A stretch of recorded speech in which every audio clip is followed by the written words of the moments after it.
rules developed with the National Highway Traffic Safety Administration have been sent to the OMB for review. While the details are not public yet, EPA Administrator Scott Pruitt has indicated the agency would seek to roll back fuel economy standards set during the Obama administration. The current rules aim to nearly double fuel economy for passenger cars and SUVs to more than 50 miles per gallon by 2025. The goal was to reduce greenhouse gas emissions that contribute to climate change. The proposed rules could lead to a conflict with California, which has vowed to maintain the stricter requirements. Jeff Brady, NPR News. With the threat of trade tariffs looming, Wall Street moved lower today. The Dow dropped 251 points to 24,415. The Nasdaq was down 20 points. You're listening to NPR. Buy it, use it, break it, fix it, trash it, change it, mail, upgrade it, charge it, point it, zoom it, press it, snap it, work it, quick erase it, write it, cut it, paste it, save it, load it, check it, quick rewrite it, plug it, play it, burn it, rip it, drag it, drop it, zip, unzip it, lock it, fill it, call it, find it, view it, code it, jam, unlock it, surf it, scroll it, pause it, click it, cross it, crack it, switch, update it, name it, read it, tune it, print it, scan it, send it, fax, rename it, touch it, bring it, pay it, watch it, turn it, leave it, start, format it, Technologic. Live from studios in Self Hall on the beautiful campus of Jacksonville State University, it's the Hey Techies Show. Now, here are your hosts in chairs that should have been thrown out years ago, Michael, Bruce, and the Guru.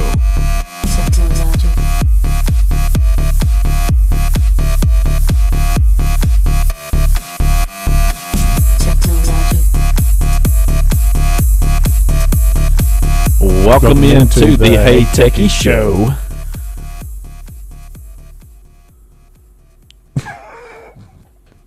Wow. How are you, Mikey? Oh, I'm fine. My alter ego, Bruce, apparently. And guess who we have in the studio? We have a guest that apparently is going to hang for the whole show. The whole show. It's the Guru. We're complete again. Well, I had to come collect my paycheck this week. That is correct. Because y'all threatened to dock my pay. Everybody is in their right spots. Yeah, that is a good point. It feels normal again. I'm in my lower volume microphone, which is probably good for me anyway. Yes, it is. Yeah, totally agree. Well, we have our fan club, too. They're cheering. Yes, I hear that. Well, how are you all doing tonight? I think I already said wonderful. You did, and the Guru's doing well. Doing well. That is complain. Good. He's not complaining. Nope. Cannot complain. I could, but I'm not. Nobody would listen. No, they wouldn't. Sure they would. We got an audience listening. We'll complain. I mean, we complain right over here over the microphone.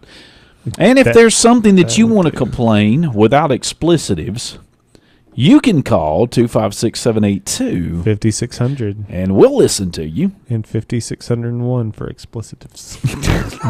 No. Oh, no, you'll get nothing if you. I don't actually know what you would get. We'd have to look that up. But I'll try it during the break. Do us a favor. Don't leave a voicemail if you do find out. Anyway, but so this is the Hey Techie Show, and we have been going since May 7th, 2015. Wow. I can't believe that. I know. I can't. 3 years and counting. That's crazy. How have we done this? Well, this past year was a trial, that's for sure, towards the end. So I would say the beginning of this year was the trial. Well, that too. That's true. But we missed a lot of Thursdays. We did miss a lot. But, you know. Yeah. But we should, as long as we're not often and gallivanting somewhere, we should be in studio this summer, and that's what we hope to do, and enjoy covering tech, and then whatever else we want to cover. And don't forget about HeyTechieShow.com. Okay, that is where you can find all about us, see our videos, watch our podcast, anything like that. And if you don't want to call, but you want to get us a question, questions at HeyTechieShow.com. And we'll be glad to get that in, listeners' questions. You know, we'll try to answer anything within reason. Yeah. So, Mikey, you know, it's summertime. Here we go. It's summertime already. Summertime, and most people don't take summer classes. Most people, or at least they have a little more time on their hand, maybe for some gaming. Okay. Or even to build a computer. Oh, no. Remember our longtime listener Daniel has built him one. He's occasionally looking for good deals. That's true. And I think he ended up going with one that was pre-built. And if you I don't even remember that long enough. He did. But since he's called, but go ahead. But NVIDIA is going to come out with a new graphics card next month probably in July. Yes. The 1170 and 1180 respectively. I think June and July is when they're rumored to be released. And already I think manufacturers and retailers are starting to take notice because people are marking some stuff down. And wow, if you were in the market and you say you don't want to build a computer, but you're like, I kind of want a good machine, one that I could, do some VR on or some gaming. Mm-hmm. And I don't know if this is a today only deal, but Dell has a desktop that has a GTX 1080 for 1080 for $1,080. That's like a $600 graphics card. Okay. Yeah, it's got a Core i5, 6-core, Core i5 8400. So what model is like? It's a Dell XPS 8930. XPS. Yeah. I think it's got 8 gigs of RAM, 1 terabyte hard drive. So I mean, 1080. You spend a couple extra $100 just later on down the road. Throw you another SSD in there or some more RAM. Yeah, more RAM definitely. Well, I mean, I think you'd be fine. What kind of processor? Core i5. Okay, It's that's 8th fair. gen. 8th gen. Yeah, 8th gen Core Okay. i5. So, and I will put this in the show notes, or I'll Eventually, send so it- that I can send it get to it over somebody to here. put in the show notes. What? You can put it in the show I notes. Copy, totally forgot we had that. Copy and paste. Sure. But there's some other deals they have going on. So I would look for probably this month, next month. Of course, I mean we're at the end of this month. But look for some good deals. But be paying attention to what's coming out. Because you're probably going to see some stuff going down. Yeah, right now, there's not a lot of people buying PCs compared to the latter part of the year. Yeah, that's So true. it's a little bit of a slump. Yeah. For For and it's 10, not, and it's 10 not back to school. I'm either. trying to find that just searching for it. I don't. I just put it in the show notes. Oh. Just search 1080 PC for 1080. And I guarantee it's going to be, it's on Let's see. IGN's website. 1080 PC For 1080. Oh, Daily Deals Gaming. Okay, Yeah, I there got you you. go. It's from ING. Okay. IGN. IG. I'm sorry, IGA. IGN. I apologize. IGA. You're right. IGA. IGN. Yeah, IGA. Go to my Yeah. IGA. I need a 1080 for 1080. So some good deals on there. Got a Dell Inspiron 15 GTX 1060 laptop for $810. So maybe if you're thinking about upgrading, now might be a time to get on a good deal. Sure. I'm holding out for a new I Mac. am definitely holding out a couple months to see what the 1180 is going to cost. Or to you build a new could do computer. something like this. Asus announced a crypto mining motherboard. Yes. Supports 20 GPUs. Man, have you seen that motherboard? Right here, baby. It's beautiful. It has USB connections. USB 3. USB 3 that rise up Dot off the motherboard. Yeah. And that's where you plug in all the GPUs. I wonder how efficient that is. Well, they say it's more efficient than what people were doing because they were using riser cards that had USB. So then you had that level gotcha. of fail rate Yeah. to have to go through. That's if all possible. built in. So now it's built in. So it looks like to me they were following what people were doing and said, hey, we can make this a lot easier. Yeah. And they'll have one level. I would like to see one of those fully populated. Yeah, I know. I don't know how that would work. That would be quite a feat. Now, one person that on this article, and I will post it here in a little bit in the show notes, one person that does talk about this makes one little complaint, and I'm not sure I agree with them. The Because, motherboard's $3,000. well, it might be. I don't know what it costs. I didn't look that up. But there are only 2 slots for RAM. But it says you can have a maximum of 32 gig. I mean, for what you're doing. Oh, yeah. I mean, I think that's more than enough. Yeah, for what you're doing, What you're absolutely. wanting is the GPUs. What's the model number of that? Oh, I'm sorry. It's in the show notes. H370 that. H370 Mining Master. Read the blog. Yeah, dope. H370 Mining Master. Asus. The mining master. I just want to see how much this thing is. I saw it the other day and I was like, oh man, too bad I don't do crypto mining. I was like, that's pretty sweet. Let's see. It doesn't say. I'll look at it. You I don't- just keep talking. I don't see. Let's see pricing. They don't show a pricing for Shopping. it. Da-da-da. I don't think. Is it even out yet? Or is it just like Let's see. concept? I'm looking through this thing. I'm looking off their website. This is great radio, folks. It is great radio. I don't see We're it. professional. We are. There's nothing. There's nothing wrong with that. Let's see. Don't see availability. They have not confirmed pricing, Yeah. but they're figuring around $400. That's not bad. $400. That's really not. The motherboard in my computer is $300. Well, you get one better than Bruce, folks. Yeah. They're saying it's how Make Bruce they're jealous. assuming it might go at what? That was now? in What did you 2011. say? I don't know about that. What? What did you say you think it might go for? Isn't that what you About $400. I could see that. I Oh mean, yeah, that yeah. You're right. Yeah, I agree with that. About four. Oh, we already time for that, Guru.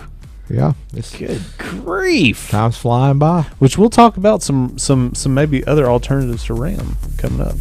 Oh, there we go. Hey, Techie Show. Be right back. We're just getting started. Plenty more Hey Techies Show for your listening pleasure.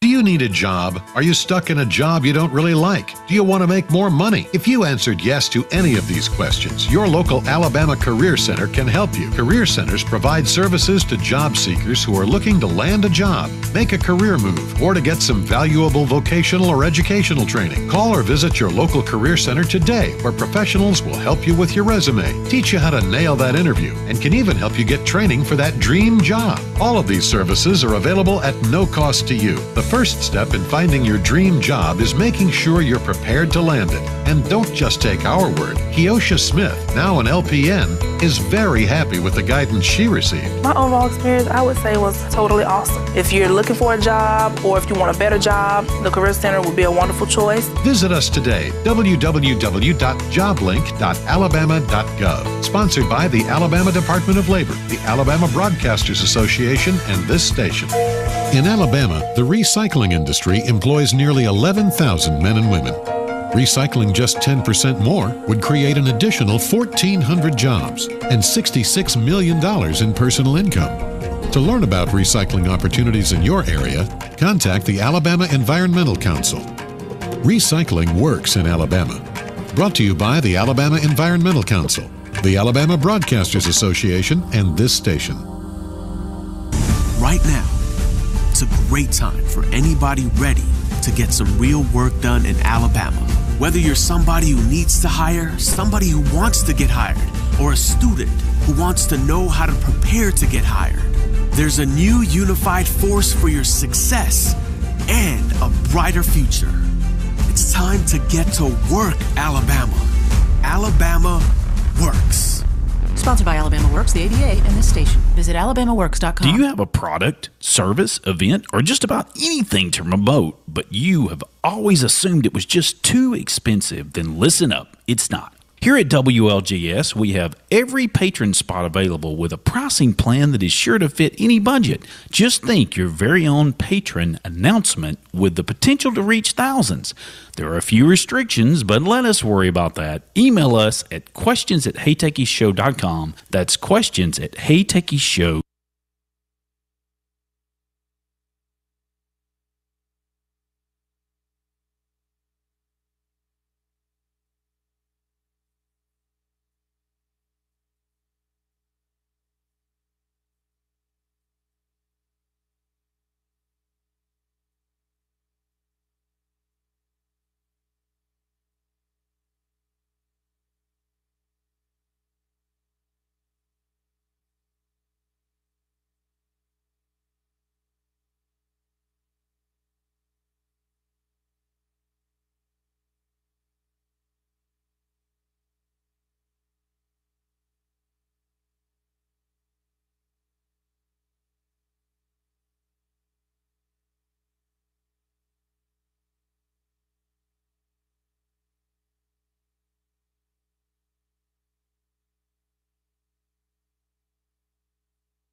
Welcome back into the Hey Techies Techies show.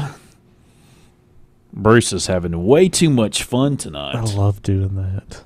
So, before the break, Oh, yes. we were talking about, that motherboard only having 2 slots for RAM. Yes. Well, Intel has announced their Optane Ooh. DC persistent memory RAM. Best way I can tell you is it's basically just an SSD that goes in the RAM slot. Yeah, okay. I was wondering when they were going to do something. Persistent RAM. Yeah. I was wondering when they're going to do something like this. It's I guess their market is data centers for this. Yeah, it would be high end. Yeah, but And, high end price. I mean, too. it all starts there, Sure. right? And then eventually comes Right. down.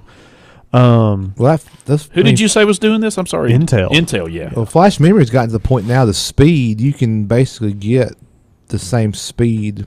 Kind of out of RAM. Yeah, So I would say this would be like a have 1 terabyte of RAM.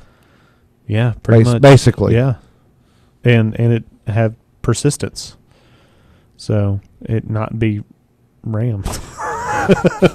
it is, but it's not. It is, but persistent. it isn't. It's sort of RAM. Yeah, It's so- RAM. It's RAM, but better. So I'll be interested. I mean, that's what I was saying. 32 gigs, maybe you could really get to these. Well, but you'd have, I'm sure. 512s. Yeah, but I bet they don't fit in general slots. Well, that's DDR4. Oh, it is? Yeah. Oh. So Well, there I don't you know. go. We'll see. I wonder how. But It's not available yet, though. how would that work on addressing it? Because I I'm don't sure there's some know. limitations with how much you can address. I don't know. We will find out in years to come. I mean, there's got to be 64-bit. I mean, Yeah, but there's. But I know Windows 10 doesn't have this issue, but before that did. You could only address 3.94, in the OS with with 32-bit. Well, 64-bit. It's like way on up there. yeah, it is. Way- It's got to be. Yeah. way- I don't know what it is. I wonder what it is. Petabytes, Yeah, that's it. exabytes. Exabytes. It's exabytes. That's it. So I'll be curious to know how much that motherboard is Yeah, and what's how the much limit on? Let's see. and how much. Addressable RAM. 2 to 64 bytes of memory can be addressed on 64-bit OS. How many? It's a little more than a terabyte. A little more than a terabyte. Okay. A lot. I know. This is Stack Overflows where I found this. That's not truly vetted, so No, that's probably. What did it say? it said 2 to 64. That's probably about 2 right. to. Oh, okay. So, 2 to the 16 exabytes. 2 to the 64 bytes. Yeah, I think we're good for now. Yeah, I think we'll work. I think we're That'll work. good. So, Jeez. in October, I think it is. Be here before we know it. Google is going to be releasing the Pixel 3 and the Pixel Yes. 3 XL. Oh, okay. Yes. And Are you gonna buy one? no, probably not. Really? You're not? No. And in fact, the rumors that are being I wish I had like a sad sound propagated. effect. Wah, wah, wah, wah. There you go. Thank you. I'm not excited about it at all. Maybe once they show it or something, like show all the features. Mikey, you've seen some of this, haven't you? Yes. Why? I might as well just get an Apple phone. Yeah, come on over. We'll take you. I'm We'll sure embrace you It would. has the notch. And I'll say Yeah. this. I'm gonna say this while we're talking about this. I thought about this the other day because I've got my current iPhone is on the Apple upgrade program, which all the carriers have something similar. Yeah. But I bought mine through Apple and did the upgrade program, which gives you Apple Care Plus. Yeah. And you're making the device I payment. think you weren't here when we were talking about that. But But if I after- was going to be an Apple user, I would totally do that. I So, wish Google would do Yeah, something after like 12 payments, I can trade this in And for another get a- device and get start the over. new one. Yes. It's basically you're renting a phone, which Yeah. is what we do anyway. Yeah. I In fact, honestly, it comes out cheaper if you think about it, because it's not like you have a balance left on that. Right. You're just- giving that one back, Yeah. trading it in, and you're not really in no kind of negative equity Exactly. situation. You come out clean, Exactly. unlike when I traded in my car recently. Yeah. So, yeah, I wish Google would do something like that. Now, you did mention this. I went back and listened to the first part of last week's show, and yes, you did mention Yeah. that. So We mentioned about the Apple, like wishing Google Google, would had do a, something like that. a That was device that just program. makes. It Oh makes yeah, sense. yes. I remember now. I'm sorry. And I was like- prefer. I bought mine through Apple with this program because I prefer dealing with the manufacturer Oh, directly yeah. than not doing it through a I carrier. would not buy a phone through a carrier. Period. Yeah. Period. Yeah, I I'm agree. one of those people that buy through a carrier. Period. Shame I on know. you. Shame. Well, and it's got to be Period. one in every bunch. there's there's always those 1%ers. It's got to be one in every bunch. But now on the Pixel phone, there Yeah. are rumors, and this is not confirmed. Well, But it's- we are in rumors. No, The show's going by real quick. no, it's yeah. I don't guess it's. But what it might look like in I think for the most part they're figure that it is going to have the notch, and the XL is going to be edge to edge glass, according to rumors. And not having no Yeah. notch, notchless. No, it'll it's have a gonna- it's notch. gonna- Oh. it'll be. Okay. It won't be as wide as the iPhone 10, but it will be taller. So basically, they're trading space. Okay. Is the way I look at it, and I'm just like, Google, feature wise, it's always been Apple's like, hey, look at this that we're coming out with and calling it I something, and we invented this, and Android's like, we've had this for 4 years, and it's now like, well, we're gonna copy what Apple has. Yeah, I know. And I think if that is what they're planning on doing, and if Lenovo releases the phone next month that they're talking about doing, then they're going to have to go back to the drawing board. Because Lenovo is coming out with a phone that is edge to edge, no notch, Oh, notchless. notchless. Oh, wow. And you're gonna have a new thing. There's Notchless. notchless Yeah. phones and notched phones. Yeah. right. Is your phone notchless? You got one of those cheap notched phones. Yeah. I've got a notchless. Yeah, I've got a phone. notchless phone. And a Chinese company, Oh, there we go. Vivo, actually had I guess like a concept phone where theirs was edge to edge, and everybody's all worried about the selfie camera. Of Yeah. course. It pops up. Aren't you worried about it? No. I know Michael is. Michael's worried It pops at up all out times of of the, day it pops about up out of the how top. he looks. I haven't seen it. I'm sorry. Yeah. Oh man, you should watch it. It's pretty neat. But But now the Pixel 2, the Pixel 3, sorry, apologize, is supposed to have dual lenses front facing. yeah, and For that- some bizarre reason, I hadn't figured out why.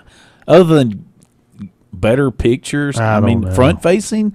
I guess they've done. they'll be able have to they do done- more stuff with software. Yeah, but have they done studies saying that more people take selfies than they do photographic images They from the probably do. rear camera? They probably do these days, I would say. I would say that that'd probably be pretty oh easy to my get. gosh, Oh, yeah. Usage data. I mean, that'd just be all logged. that's crazy. Yeah. But what I'm saying is, Oh yeah, I'm if- sure it's easy to get. The If info, that's- Lenovo releases their Z5 in 5 days, and it's notchless and bezel-less, Yeah, I'll take a selfie. Get him. Get him, Bruce. then Did you say the Z5? the Z5, Lenovo Z5, That's pretty funny. then they're gonna have a lot to figure out before October. They're gonna have to go back to some drawing boards because this will be old Yep. news. But you should see that. Here, I'll put this in the show notes so you can see that Apex phone. It was actually really neat.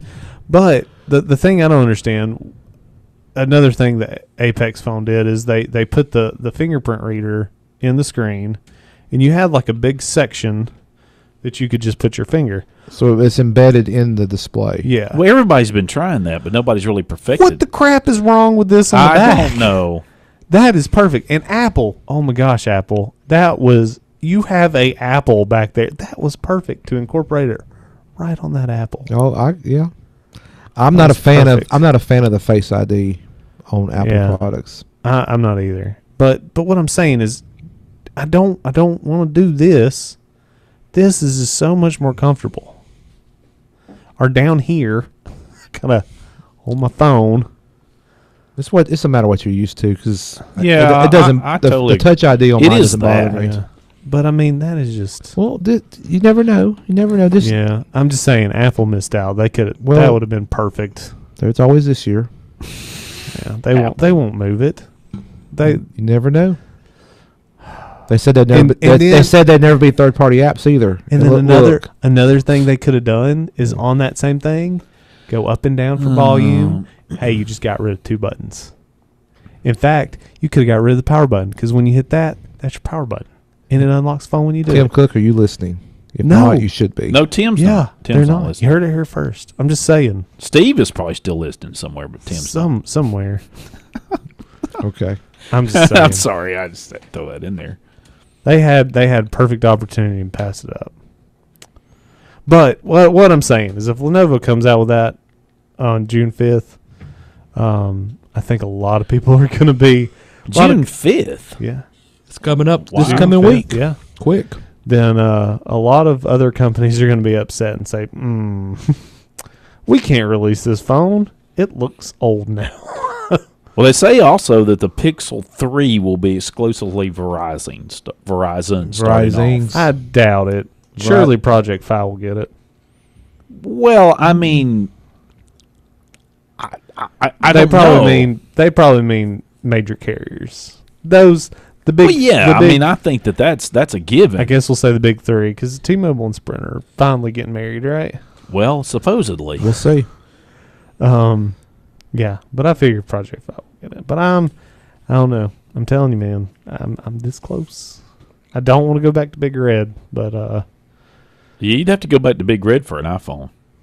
Oh well, I mean, I would. Or you could have to go to another. You couldn't do Project Fi. Oh no. What I'm saying is, if I were going to swap phones, I know what you're saying. If I was going to get an iPhone, I would go with. I wouldn't get AT&T. Yeah. I mean, again, it's just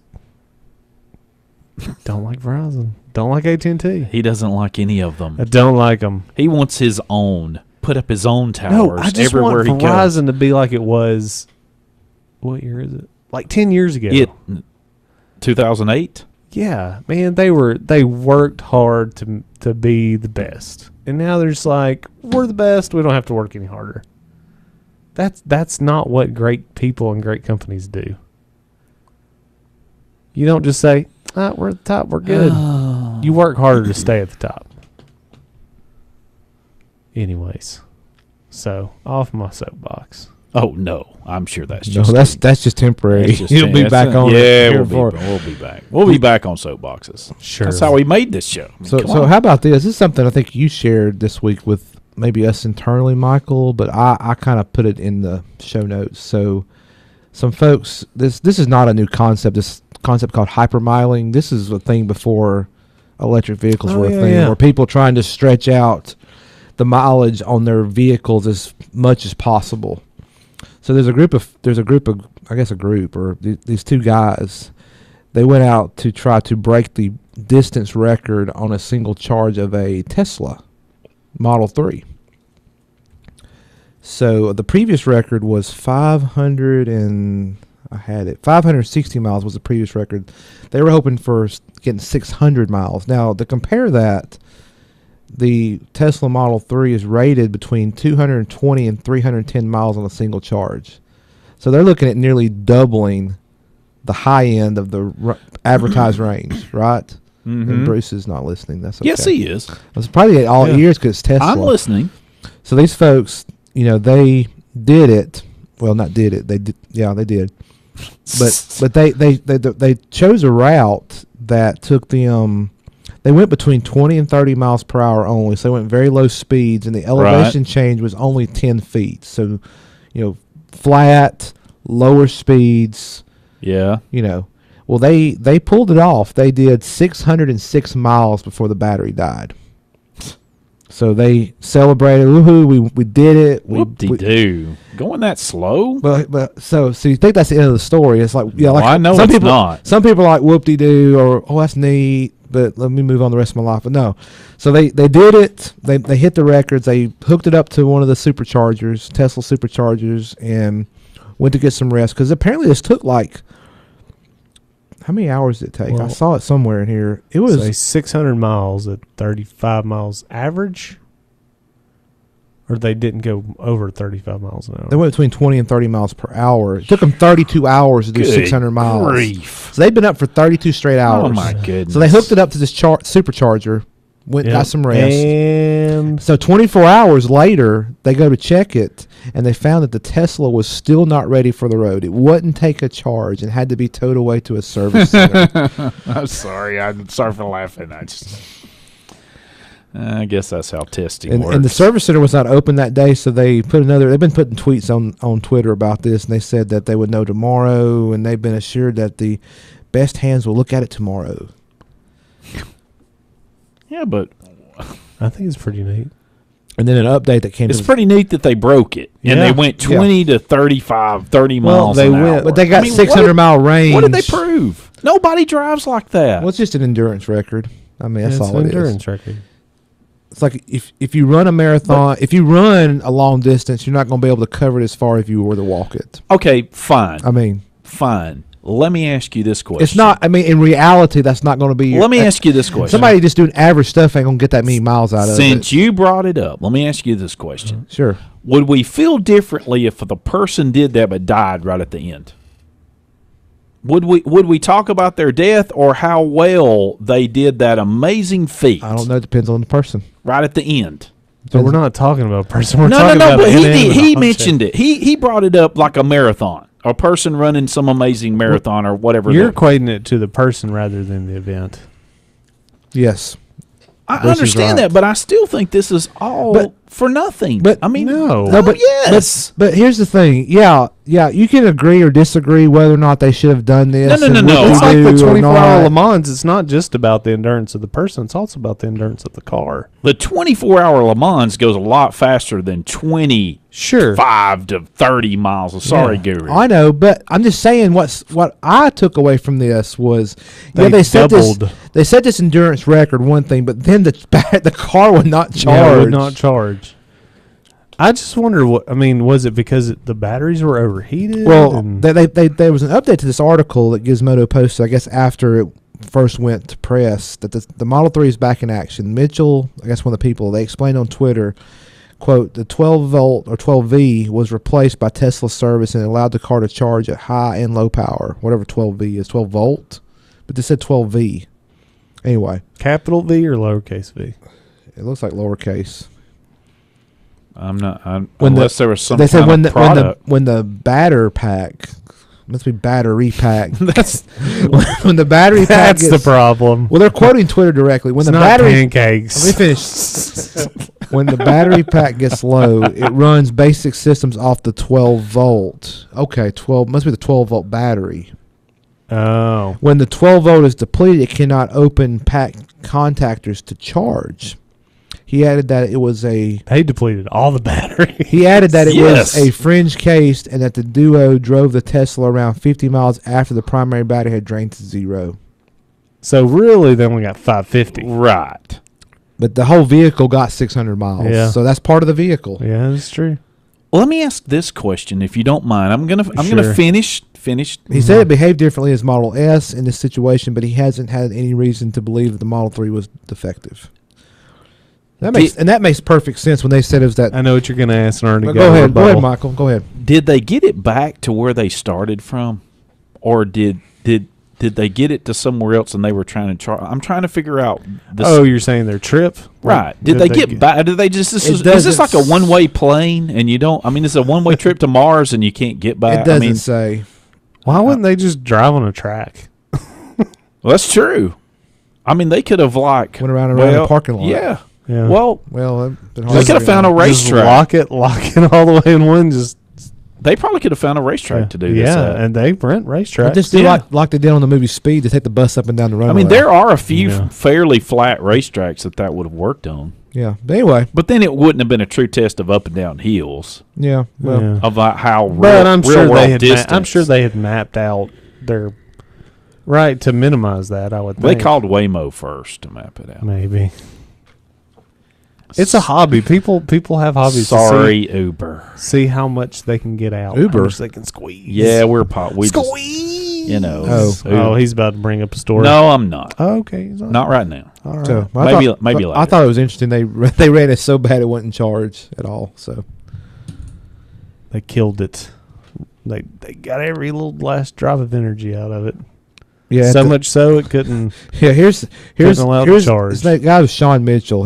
This is the last tweet when he actually pulled off the mileage. He said, "Final Model 3 #Final 3 hypermile numbers from Tesla inventory and at Tesla inventory now 606.2 miles, 975 kilometers, 66 kilowatt hours, and 110 watt hours per mile in 32 hours of driving. At its peak, it was 108 degrees Fahrenheit in the cabin with no AC running. Thank you, Tesla and Elon Musk, for making such an incredible piece of machinery." So they kept the windows up, and it was 108 degrees in there because they didn't want to run the AC to deplete the battery anymore. Whew.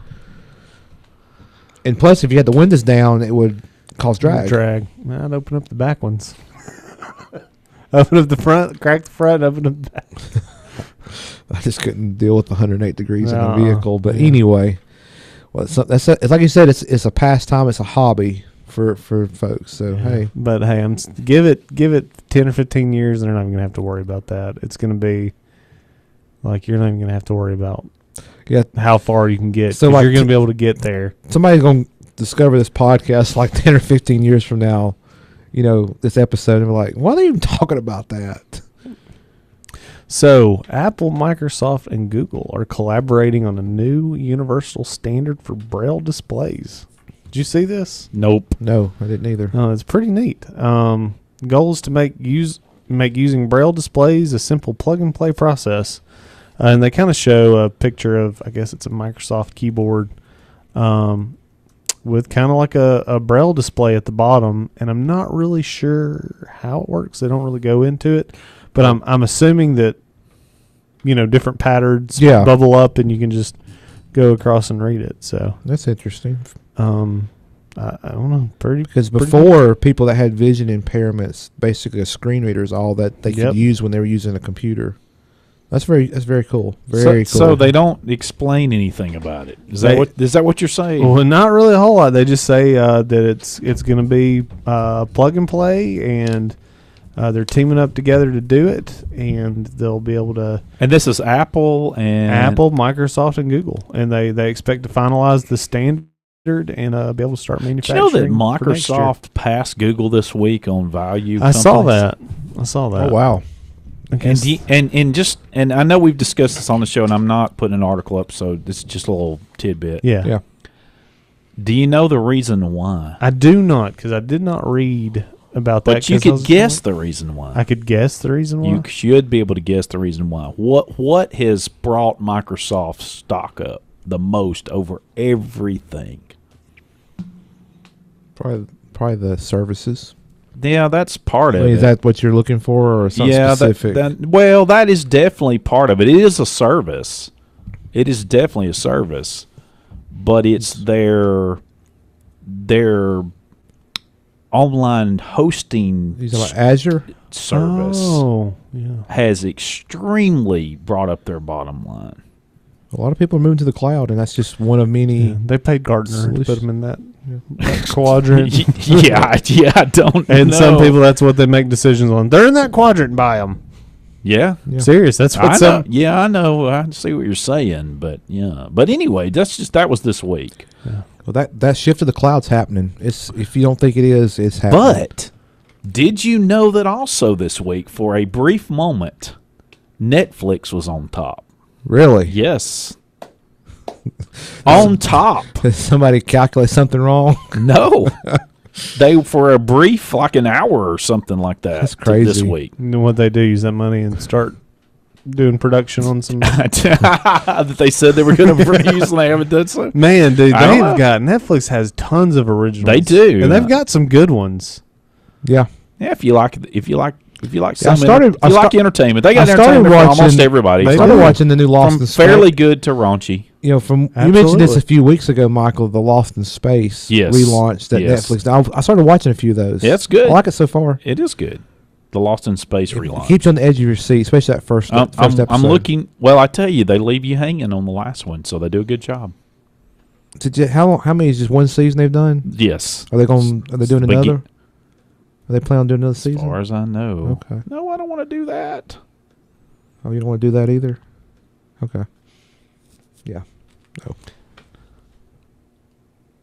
Well, anyway, we'll go to break and come back refreshed with some more interesting tech stories. Hey, Techie Show.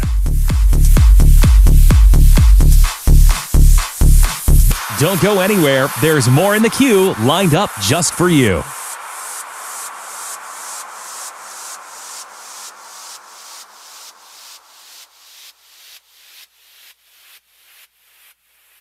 Are you ready to quit smoking but can't kick the habit? This is Acting State Health Officer Dr. Scott Harris. Research shows that smokers are most successful at quitting when they have support.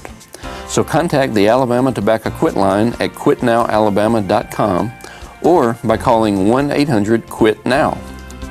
Information, referrals, and coaching are confidential, and you may be eligible to receive up to an 8-week supply of free nicotine replacement patches. Do you need a job? Are you stuck in a job you don't really like? Do you want to make more money? If you answered yes to any of these questions, your local Alabama Career Center can help you. Call or visit your local Career Center today, where professionals will help you with your resume, let you practice interviewing, and give you the opportunity to train for a job. All of these services are available at no cost to you. Visit us today, www.joblink.alabama.gov. Sponsored by the Alabama Department of Labor, the Alabama Broadcasters Association, and this station.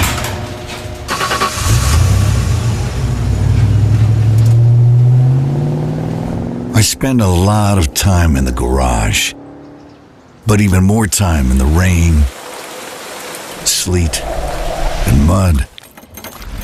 In '95, I helped tow your moving trailer. In '05, I helped you get out of a ditch.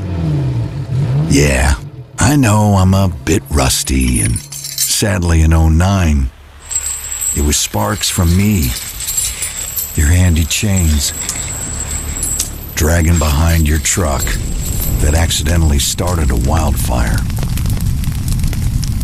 Sparks from dragging chains can start a wildfire. Spark a change, not a wildfire. Visit SmokeyBear.com. Brought to you by the U.S. Forest Service, your state forester, and the Ad Council. Only you can prevent wildfires. Watch out for people riding bikes. It's not just courteous. Now it's the law. The new 3 Feet for Safety Act requires that drivers give at least 3 feet of space when passing bicyclists. More and more people are commuting and touring Alabama on bicycles. As the number of cyclists on our roads increases, so does the need for safe driving. So slow down and give cyclists 3 feet of room. Follow the rules of the road and watch out for each other. Learn more at drivesafealabama.org. Sponsored by ALDOT, the Alabama Broadcasters Association, and this station. You're listening to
Welcome back into the Hey Techie Show. A little mercy me there. Hope everybody's doing well. And if you want to call in and be a part of the show, 256-782-5600. Well, it's in unison. Oh, wow. Wow. That will The happen stereo again. 5600. That's right. In stereo. In stereo. Anyway, or 5601. yeah, for all other calls. Yeah. For all other reasons. telling who you'll dial get. 5601. Yeah, there's no telling. Or no one. Oh yeah, I forgot. I'll do it in between the break for dose. Or 520. 56. Oh, yeah, that's right. You were going to do that, weren't you? Remind me. Call in. Sure. To remind me. I meant to pull this in when we were talking about smartphones, Yeah. but I'm going to do this now. Okay. There has been I don't know if it's a study. I can't say it's a study because I don't see that in an article, but some scientists, I guess, say, okay? Scientists. Well, that's what they say. They had white coats on. Right. The headline is No from pocket the protectors. Philadelphia local CBS affiliate. Uh-huh. Okay, I think it's like It's like CBS 3, Eyeball 3 or something. Constant interruptions from smartphone can impact brain chemistry, so says scientists. I'm not exactly sure how they know this, but one of the quotes from a Dr. Scott Bay, who's a psychologist at Cleveland Clinic, says this: There's this phenomenon they call switch cost, that when there's an interruption, we switch away from the task that we were at, and then we have to come back on. We think it interrupts our efficiency with our brains by about 40%. Now, but they don't show. I don't see any kind of empirical data that could. I'll tell you what. What? My brain is constantly bombarded with switch cost. And it has nothing to do with a phone. It is all inside my head. You're your own switch yeah, cost. I'm my own switch cost. Like 100 times over.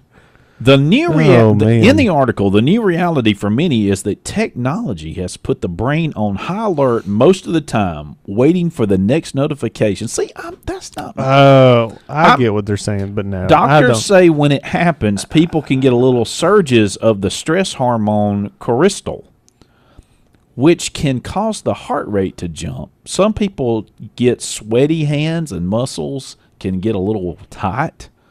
Being able to check phones immediately can cause those feelings of anxiety to last until people are able to check their device. I can understand that.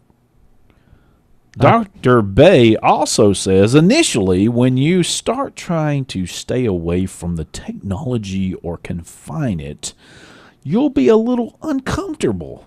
You'll have that fear of missing out or a little anxiety that something is getting past you, but with practice, your brain gets used to it. I would say that is all personality types. On totally agree. How you feel, because I feel liberated. Like, yes, I don't have it. Not that, oh my gosh, what am I missing out on? How about you, Guru? Do you stand over he's checking his alerts? Do you stand right. Do you stand over it waiting for the next alert?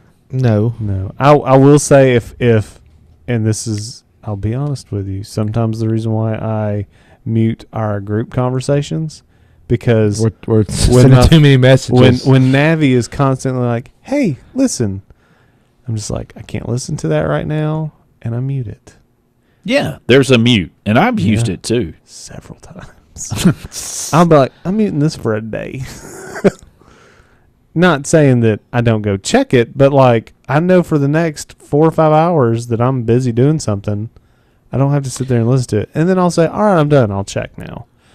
I've gotten to the point, if I'm busy doing something, like I can just tune it out, even with my watch, and it may...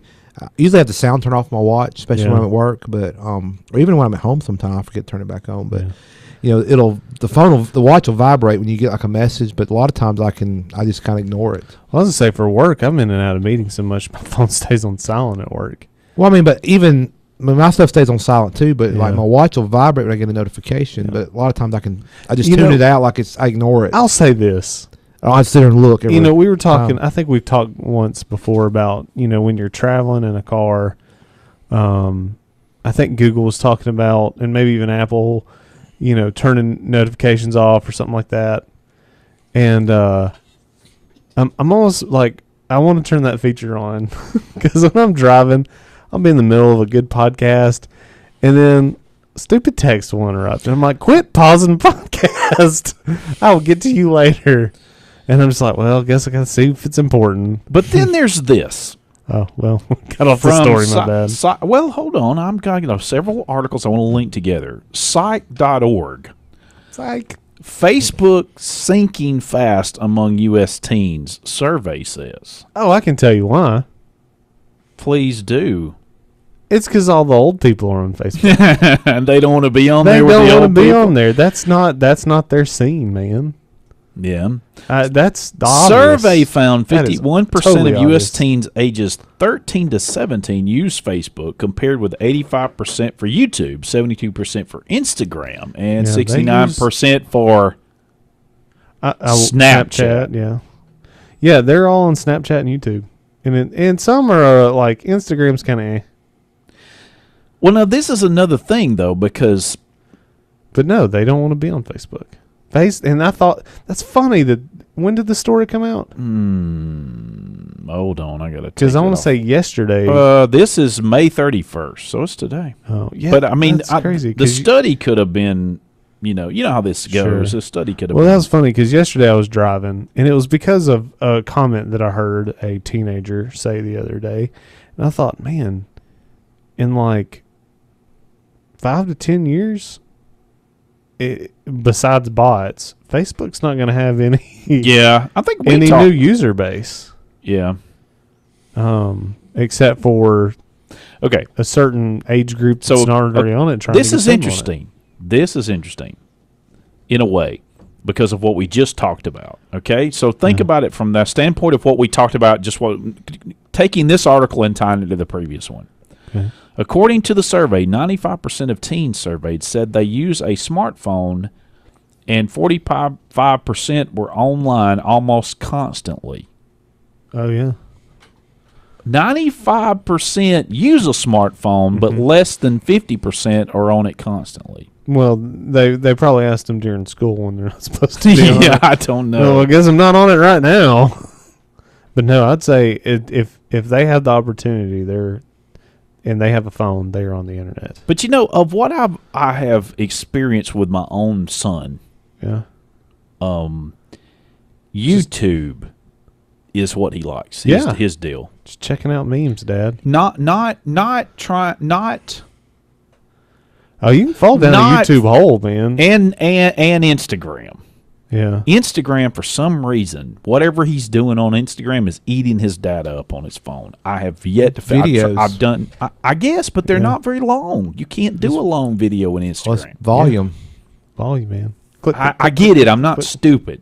I'm not ignorant. I'm not technologically ignorant here. I'm just Of course not. You're the chief tech. No, that doesn't mean anything. Pew found 31% said social media has had a mostly positive impact, with 24% describing its effect as mostly negative. The remaining 45% said it was neither. I'm going to say it's probably mostly negative. 31, 40, yeah, I Some know. of it may not be tangible negatives, but I would say it's mostly negative. I'm not saying social media can't be used for good. I just prefer to. I think a lot of social media, and I've said this, I'm not the one, this is not new or earth shattering. Other people have said this. The majority of social media's negatives to me are, in my opinion and view, is that you're almost living your life through someone else. You see what everybody else is doing or they're saying they're doing, and you're not doing that. And it can have a real negative effect on you. If you allow it to. Well, I know that, but I think for a lot of people that maybe have social media, they do allow it to. See, look at all these people. Right? How they're here and Get they're off there. your butt and do something. Quit being on social media. I think part of it is the Joneses and the rest of it. Oh, sure, absolutely. I mean, yeah, we've talked about that in the past, but again, some of it too is, well, if you weren't on social media, you could be out doing something. Yeah. Yeah. And then there's this. Cryptic emergency alerts panics an Oregon City residents. Don't know. Salem, Oregon. Now listen, Guru. Oregon's emergency alert system blasted a cryptic alert to cell phones around the Capitol, panicking residents by telling them simply civil emergency and prepare for action. They left off the threat there was a toxic algae at a local water supply. But what ensued was cleaning out the shelves of most of the local grocery stores. Apparently. It's almost along the same lines of what happened in Hawaii a couple months ago. But not quite as devastating, I don't think. No. That was we're all dying in 30 seconds. Yeah, I'm sorry. missile. Yeah. That was really bad. But this is unfortunate. They left out part of the details. According to the article, within hours of the first alert, residents stripped the aisles at one supermarket in the city's downtown center of bottled water, and a shopping cart lay tipped on its side in front of an empty shelves.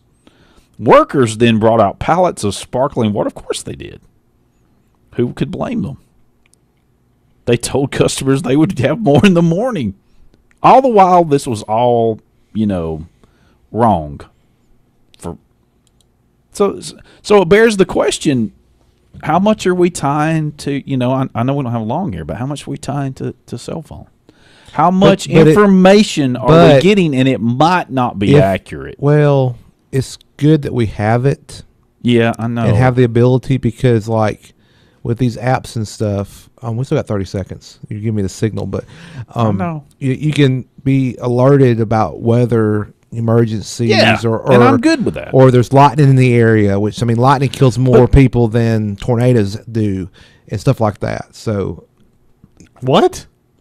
Yeah, there's more lightning deaths than tornado deaths per year. Oh, where do you get that statistic? Well, I'll find it during the news, which is coming up next. Well, stick with the Hey Techie Show. We'll have more of where that came from, or even something that's even more interesting than my tirade here. Hey Techie Show, our dose coming up next.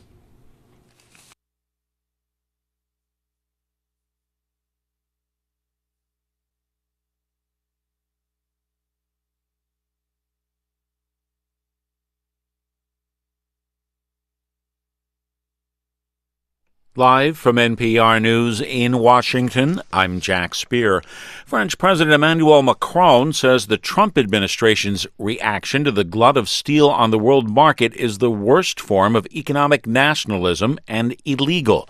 NPR's Eleanor Beardsley reports Europe and Canada are united in their condemnation of the U.S. slapping steel and aluminum tariffs on its allies. Speaking off the cuff to journalists, Macron said economic nationalism leads to war. C'est exactement ce qui s'est passé dans les années 30.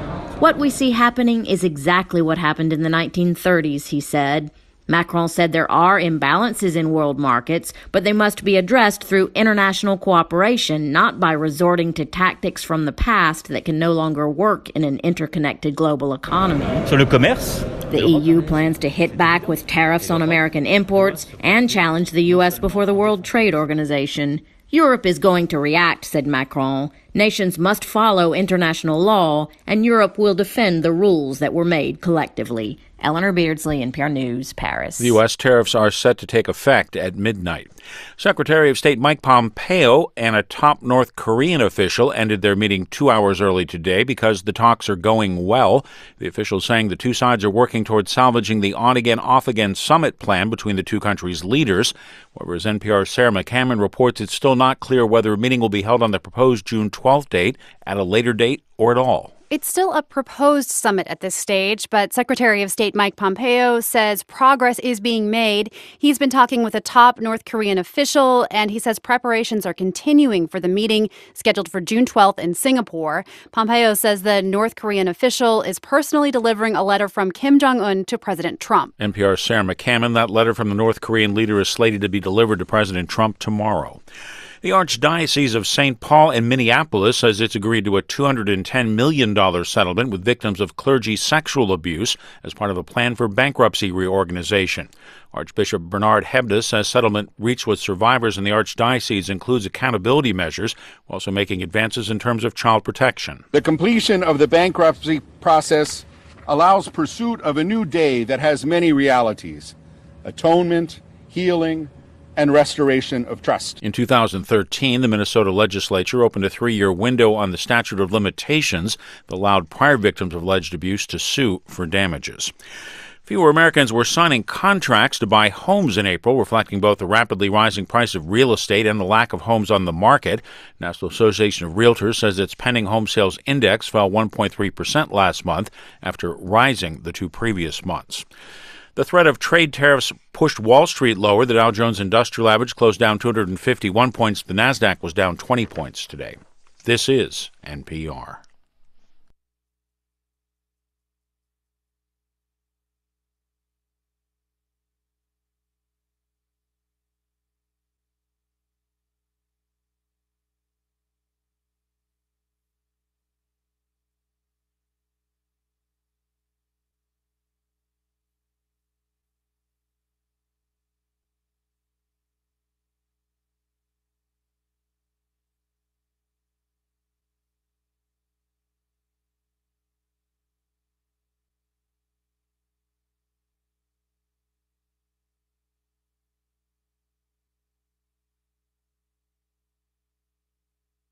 Welcome back into the Hey Techies Show. Our dose. I don't know what you're going to say every time. I'm just going to let Bruce do the intros from now on. Can I get closed caption? No. You can do the intros, Bruce. No. They're all you. No. Yeah. The talent is asking for a teleprompter. Bruce has all intros now. No, I don't. Okay. Yeah. I'll handle it. Okay, good. So, and to answer Bruce's question right before the break, in 2016, this is 2016. Well, this is what I've got handy. Death by lightning strike happened nearly 3 times. It killed three times as many people as tornadoes, according to the National Weather Service. I was going to say, in that article, it doesn't say so far this year. You said that. So far this year. As of September 12th of that year. Yeah. 3 times as many. That's tornado season's about to start then. No. Well, I think every year Secondary it's pretty season. close. If it's not ahead. I think I've heard that before, too. Man. Anyway. How many people die by lottery? But going back, these apps. Good question. These apps that tell you when, lightning in the area or whatever, and they're location-based, so you can move around and it knows still where you're at. So, yeah, and mistakes do happen with these civil emergencies and things that sent out in error, which is bad, but... It wasn't bad for the grocery stores, I guess, because they got the... Yeah, that's true. Like, sweet, our shelves are emptied. We got... Sales are up, I actually have a bookmark for, like, an emergency alert thing. It shows a lot of cool stuff. It shows lightning strikes, natural disasters, flash floods, biological disasters, all that. Apparently, right now, there's a flash flood event in Marion... in Perry County. Yeah. They had a lot of rain last few days with that subtropical system. Alberto. What is this going down in Mobile? I haven't been on the side in a while. Moving on, Michael. Save us. Looks like it's possibly a bio. At this point, I don't have any more. I don't know. I will save us. Hold it. Just give me a second. Anyway. Well, I'll save us. So this is sort of tech. Hazmat event. Bruce. Chickasaw. So today, Sears announced another 72 stores they plan to close. Oh yeah, I saw this in the notes. I didn't even know Sears was still a thing. I didn't know they had that many stores left to close. Well, I talked to Michael earlier before we came on. This is before you were here, Bruce. And I was like, Sears is just holding on by the thread at this point. I believe that's my opinion. Why even hold on? I mean, they've got people to pay. They sold off. That's not what they're in the business to do. Is to no, I know that. That's not what I know. I actually didn't mean to say it that way. Let me read a little bit of this, and then I'll give some. Well, I don't know. I was kind of half right. They have shareholders. Yeah. So that's what I was talking about. Go ahead, Guru. So they announced today 70 stores will be closing during 2018 as their sales continue to erode. This is an article from CNBC. The retailer has identified 100 unprofitable stores in total, and it will begin closing. It will begin closing sales at 72 of those stores, quote, in the near future, end quote. Why not all 100? If it identified 100, why not close all 100? I don't know. This is another quote from Sears in the statement. We will continue to evaluate our network of stores, which are a critical component in our transformation. Well, yeah, that's how you make money. And we'll make further adjustments as needed and as warranted, they said in a statement. Well, apparently there's 570 stores still. Yeah. I mean, they had a bunch of stores. And this is a retailer that survived 2 world wars and the Great Depression. But they can't compete against Amazon. What? I was going to say, can't survive Trump. Oh, good grief. Oh, man. That's bad attribute. This has been going on before. that's fake news. This has been going on before him. So their problems have been going on. But anyway. None of them here in Alabama. There's some in the Atlanta area that are affected by this list. Yeah, I didn't realize the Galleria Sears was still open, but it was. When It's I was the over largest the shopping center in the state. I mean, I'd be quite shocked if it was to close. But what about JCPenney? Are they still? They're in trouble too. They have had trouble. Yeah. Is the one here in Oxford still open? It's still open. That's what I thought. But what was I saying? Oh, Sears. Like the only thing they've got going for them right now. Well, they used to have Craftsman Tools, and they sold that off like over a year ago. Well, Amazon may be saving some Sears. Yeah, I saw that. Talked about last week. I know. We talked about that last week. But I think what's prolonging them being able to stay out there longer without going away is some of these brands that they've built up over the years, like Craftsman Tools. They sold that off to basically. Oh, they're selling off assets. They're selling off assets to get cash. Oh yeah. And there's talk about them selling the Kenmore appliance line and that brand. Because it's got some brand recognition, and people will pay money for it. So I guess they really never had a good online presence, though. Nope, for the most part. No, they were huge in the catalog. I remember being a child and getting the Wish book and the big catalog and going and pick up your stuff. I at the guess store. technically, in a way, they started the online brand before there was an online with the catalog. I mean, that was the thing.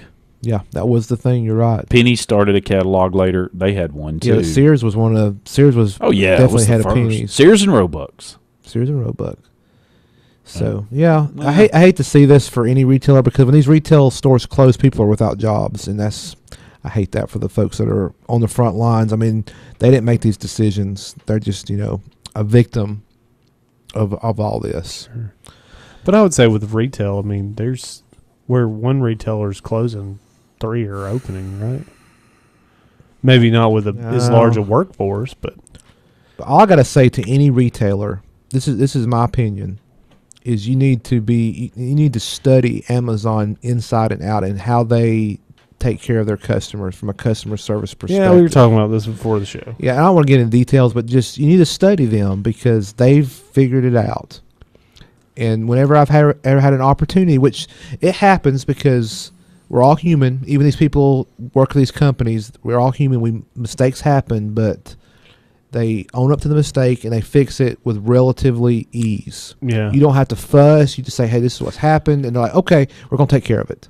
I would like to hear somebody that's not had an easy process with Amazon. Yeah, I would too. 256-782-56. I personally have not. I have not either. I've had problems come up, but if you bring it to their attention, they're like, okay, let's fix this. So from fastcompany.com, 67% of shoppers are ready to shop exclusively online. Me. Can I put up 2 hands? Do we include groceries in yes. that? The survey took Somehow a look at deliver shopping frozen habits, food. preferences, and behaviors of American shoppers and found that 67% of respondents said they were ready to shop exclusively online. Well, I consider myself an online grocery shopper now because I just go pick it up at the store. But the survey also found 66% of customers make an online purchase at least once a month, while 52% said they make the majority of their purchases online. I'd fit in that 52%.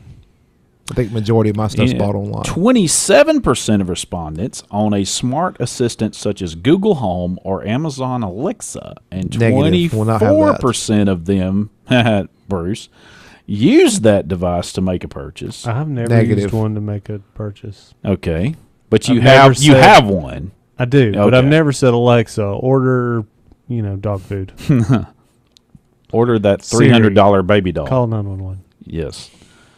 But 64% said they were concerned about what smart device that smart device threatening their privacy. So there you go. So a study done, let us see, Adtaxi. It's ADTAXI. Adtaxi. Sure. 2018 Online Shopping and Technology Trend Survey. So just to go along with what Sears is having a problem with, this is a hump that they probably, any retail store is going to have to work around in one way or the other. Because the model's changing. Oh, there is no doubt about it. It's just like we talked about earlier, companies putting their stuff in the cloud instead of having it on premise. I mean, the online model is here, and it's not going away. I'll say one thing, too. It's not going away. So let's not say Amazon's the be-all, end-all greatest company in the world. Okay. Because I don't know if they still do this, but I know they did it for a while. Based on your shopping habits and what they figured you'd pay for something, like stuff that would come directly from Amazon, they may only show you a certain price that isn't necessarily what everybody else would pay. You get what I'm saying? Yeah. And especially they know I get what you're saying, at but this product. I don't agree with that. I think that's not right. Oh yeah, I don't think it's right either. But they've been found to have done that in the past. Is that even legal? Why not? What would make it illegal to say I'm going to sell you this product for, it's like a car. You get, that's the sticker price, but that's not what everybody pays. Yeah, that's somebody may pay that. That's being very sneaky, and I do not like that at all. Well, there's plenty of browser add-ons that can show you the price history of a product. Yeah. Well, I came across something I had in my Amazon cart the other day, and since within a few days it jumped $4. Yeah. But it wasn't like a $200 went from $200 to $204, like $20, $24, which percentage-wise is significant, but you get it in a different color, and it was $20. So I just changed what I was going to order. It's one thing I want to get it later, but I didn't want to. I wasn't ready to buy it then. For example, even with Walmart, you can go to the store in town and go one town over, and the same product will be two different prices. But that's because of geography, and there's competitive pressures. But it's based on a person's shopping. That's 7 miles. You can't say geography in 7 miles. You can. Competition. Yeah, sure. Yeah, they're competing against the other Walmart. No, there could be another store in that other town. On the other side of town, there's another Walmart. We'll have to agree to disagree on this one. Well, I'm just saying it's a whole lot easier to keep Amazon honest because of you're able to track all that data. Whereas I can't necessarily track that on that. You're right there. You're right there. And with Amazon being as big as they are, they're also a target, so they've got to be very careful because they open themselves up because of their size. Speaking of all that, would you guys be interested in a text-to-order service for delivery same day? So you could text what you want to Walmart through, I guess they're going to fulfill this through JetBlack. That's what it says. The service is called JetBlack. Jetpack. They have Jet.com. $50 per month service. $50 a month. That's what it says. No, I'll just use their app. That's insane. Negative, yeah. What in the world would I need from? Are they sure they got the right? This article must be goofy. I don't know. Yeah. Do they realize rich people don't shop at Walmart? If they do, their shoppers go for them. It sounds like they're just going after this affluent crowd that doesn't care about losing $50 a month, and they just want. I just need this. They want to just launch in New York. We'll deliver items ordered over text, either same day or next. New York makes sense. $50 a month. Yeah, that makes sense in New York. That's like 25 cents to us. Not really. By the way, they're limiting this to a few members, and you can join a waiting list. That makes sense in that area. It would not fly in this area. No, it has to be like $1 a month. I don't know. We'll see. I don't know either. Stay with us. Hey, take a show.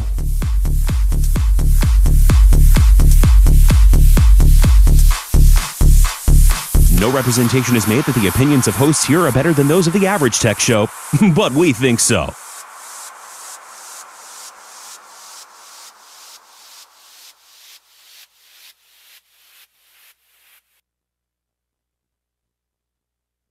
Do you need a job? Are you stuck in a job you don't really like? Do you want to make more money? If you answered yes to any of these questions, your local Alabama Career Center can help you. Call or visit your local Career Center today, where professionals will help you with your resume, let you practice interviewing, and give you the opportunity to train for a job. All of these services are available at no cost to you. Visit us today, www.joblink.alabama.gov. Sponsored by the Alabama Department of Labor, the Alabama Broadcasters Association, and this station. I spend a lot of time in the backyard, and I'm the center of attention at summer barbecues. In '96, I made some of the tastiest s'mores you've ever had. In '01, we stayed up all night telling ghost stories with the neighbors. Yeah, I know I've got a bit of wear and tear. And sadly, in '09, it was me, your backyard fire pit, that accidentally started a wildfire. When a summer breeze carried one of my embers into some dry brush. Sparks from an improperly extinguished fire pit can start a wildfire. Spark a change, not a wildfire. Visit SmokeyBear.com, brought to you by the U.S. Forest Service, your state forester, and the Ad Council. Only you can prevent wildfires. Are you ready to quit smoking but can't kick the habit? This is Acting State Health Officer Dr. Scott Harris. Research shows that smokers are most successful at quitting when they have support. So contact the Alabama Tobacco Quit line at quitnowalabama.com or by calling 1-800-QUIT-NOW. Information, referrals, and coaching are confidential, and you may be eligible to receive up to an 8-week supply of free nicotine replacement patches. Tweens have mastered the art of tuning out. Jen, there's a spider in the car. We're turning your room into a home gym. See? Nothing. But some messages need to get through, like making sure they're buckled up the whole ride, every time. Do whatever it takes to make your child listen. Jen, I friended your boyfriend. Wait, what? Buckle up, sweetie. Never give up until they buckle up. Learn more at safercar.gov/kidsbuckleup. A message from the National Highway Traffic Safety Administration and the Ad Council. They say timing is everything.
Welcome back into the Hey Techies Show.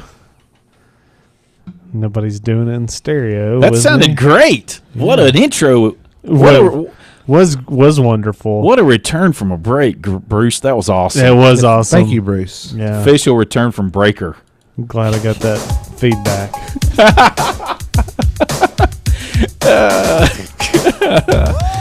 Yeah. I didn't realize we still had segments. Yeah, well, we have not been doing well on that. Your producer is back. We'll see. The jury's still out on that. Good jury. That's funny. For our long-time listeners, this is the rumors section. Yeah. Which we technically started earlier in the show a little bit, but hey. Well, I was told to do it now. So. Yeah, that's true. Normally this was. Well, no. What I'm no. This is right. Yeah, we're about the right. This is point. right. What I was saying is we talked about some rumors with Pixel phone earlier in the show, but that it fit. I gotcha. Go ahead, Guru. I didn't realize we were actually having sections. It's good. So I've got one here. I've got an Apple rumor. Shocking. Somebody put it in the notes. We were having that. So apparently, all three 2019 iPhones that will be coming out later this year will switch from LCD to OLED technology, which the iPhone 10 currently is OLED, but the 8 and 8 Plus, which I have, are still the LCD technologies. But apparently, all three iPhones for 2019 will be OLED displays. So that means I'll be getting an OLED iPhone this fall. Ooh. Black backgrounds. So apparently, let's see, a second generation iPhone 10 and a larger iPhone 10 Plus. The lower cost option is said to be a new 6.1 inch model with a similar full face display as seen on the iPhone 10, but it will reportedly be an LCD rather than an OLED. Oh well, that's weird. It just the title contradicted the article. It sure did. Shocking. It must gonna be. It's really a rumor. Yeah, it is a rumor. It's like hard to understand. Hey, reports have indicated that two out of the three, but it says all three. That says 2 out of the 3. What is up with that? I don't know. Surely the cheap one. At least 2 out of all 3. Yeah, that's what it means. But then the headline is Apple adopting OLED displays for all three 2019 iPhones. But at least 2 of them. But at least 2 of them there for sure. Maybe not all 3. Maybe not. That's the rumor. Yeah, it's the rumor is we're not sure this article's right. Yeah, rumor and potentially. You are fake news. Now. Yeah, sorry. Yeah. Thank you, President Trump, for that. He's a huge fan of our show. Yeah, I'm sure. Yeah, yes. I know he knows about it, right? I got to talk to him at the Republican National Convention. You remember that? Oh, I do remember that. Yeah. Yes, I do vaguely remember that. Yeah. Yeah, I do. Yes, that is true. Well, I got another one. Okay, go ahead. This is a WWDC rumor. That's coming up. This coming week. Yes, and you'll be gone, and I'm got to bore Bruce with WWDC next Thursday. I wish I could figure out how to audio stream in near real time from the plane while at cruising altitude. Because while the show's going on next week, I will be in flight. Yeah, I don't think you want. Yeah, I don't think that's going to work. I mean, I could buy a Wi-Fi package, but unless it's the 2KU, it's not going to be worth anything. That's use TuneIn Radio. But it's on the TuneIn app. Oh my goodness! I knew what you're getting at. That's hilarious. Or whatever. It's one thing to listen, but it's another thing to be able to chime in. When I can sit there and like type a message to you and it come through like a minute later. Some inside jokes. We could get fired for that. Well, you can't. I couldn't. Okay, so back. Let's get back on track here. No, this I is the would other way. Tell him to his face. The other way is more unprofessional. Go ahead. We need to do like a special episode, WWDC episode, where it's not on Thursday night. Maybe. Anyway, it sounds like that may end up happening. Yeah. So things recently. So it started WWDC Worldwide Developers Conference. It happens this time in June every year. It starts on Monday, and Bloomberg's well-sourced Mark Gurman. I guess it's Gurman, Gurman. He's outlined what he expects. Because this is rumor speculation. He's got a couple bullet points here. He's expecting a series of digital health tools in the settings app of iOS 12 that will help users monitor how much time they spend using their devices and individual apps, helping to address concerns about smartphone addiction. Huh, that sounds familiar. Yeah, it does. I was going to get to this. I was hoping he's going to bring this up. Okay. So another thing that he predicts is going to be ARKit 2, including a new mode that allows for a multiplayer mode in augmented reality games. Another mode is said to allow objects to be dropped into an area and virtually remain in place. So I haven't really messed with ARKit stuff, so I don't know anything about it. But anyway, number 3 he predicts is going to be Apple could reveal its reported plans to allow iOS apps to run on Macs as early as this year. The wording suggests it's not entirely clear if Apple plans to discuss the project at WWDC or later. And the 4th bullet point here is minor new features for snoozing notifications, tracking the stock market, making video calls, and sending emojis via FaceTime. Overall, he expects this year's software updates across iOS, macOS, tvOS, and watchOS to be more muted, with bigger changes later, as Apple has decided to focus more on the quality and stability improvements this year. This has happened in the past, obviously. And according to an internal meeting the company was reportedly held earlier this year. Yeah, they got to get back on some software stability. That's like so much needed. The last year has been very. They've made a lot of. How should I put it? They've made a lot of. They fumbled the ball a lot with software releases, and letting their users be beta testers. Did. Yeah, thank you, Bruce. I'm glad you agree with me. They did. I agree. Now, so, but in terms of hardware, let's talk about that a minute, because usually the last few years they've used this platform and this stage to announce some hardware. They'll have an A12 processor. Yes. Oh, that's quite a rumor there. Don't stretch it. Maybe an A13. They may skip a 12. But for those hoping for product refreshes or big announcements out of WWDC from the hardware, yeah, that's right. Gurman suggests that, quote, a suite of new gadgets is unlikely, end quote. Although a surprise hardware announcement or two cannot be entirely ruled out. But he also has some no stuff here. He claims Apple's working on a refreshed MacBook, MacBook Pro, iPad Pro, Apple Watch models, and a new low-cost MacBook. But he doesn't expect any of these devices to be ready until, quote, later this year, end quote. Probably September. Yeah, probably. It's going to be in time for the holiday shopping season. What I'm wanting is a new Mac Pro, because that's what Guru wants to buy. That's what I'm eyeing for my next computer at the house, a Mac Pro. Oh, man, I meant to bring my wife's Mac. So you talked about that the other week. But the opening keynote is Monday, 10 a.m. Pacific time at the MCENERY. I butchered these names. McErney Convention Center in San Jose, California. Yeah, Burt and Ernie Convention Center in San Jose, California. Mac rumors will be in attendance, as they always Cookie are. Monster. Yeah, so anyway. So we'll see. So 10 a.m. Pacific / 12 noon. Yes, here. Always 12 noon over here is usually when it hits. Yeah, so there you go. That's WWDC. That'll be rumors. Tuesday. Do I have another? Any other rumors? Yeah, here's this an interesting one, and I know I'm still in the rumor segment, so Michael, please just get your stuff ready, because this is my last one. So Apple has reportedly opened a new engineering hub near Portland, and they're poaching talent from Intel. Yeah. I have to call up my buddy. So Apple, Is it engineering talent? Yes. Apple has appeared to open a new engineering hub in Oregon, expanding the company's presence in the Pacific Northwest tech sector. The Oregonian, via Patently, Apple reports that the offices are located in Washington County near the border between Beaverton and Hillsborough in the western suburbs of Portland. And Apple's already hired close to 24 employees to work at the hub, including a number of people who previously held senior research or engineering roles at chipmaker Intel, according to the report. Information was gathered from job postings, social media profiles, and persons familiar with the matter. They just don't do it like Google. I mean, Google, they just buy a whole department from another company. They just buy the employees and everything. I mean, they don't Apple just they don't fool with trying to get them to pull over. They just go to a company and say, "I'm going to buy your design team. Oh, here's $1.1 billion." Yeah, and there's been a lot of rumors about what's Apple going to do going forward in terms of their chips, even on their desktops. Yes, I actually had a story right here, as a matter of fact, that you bring that up.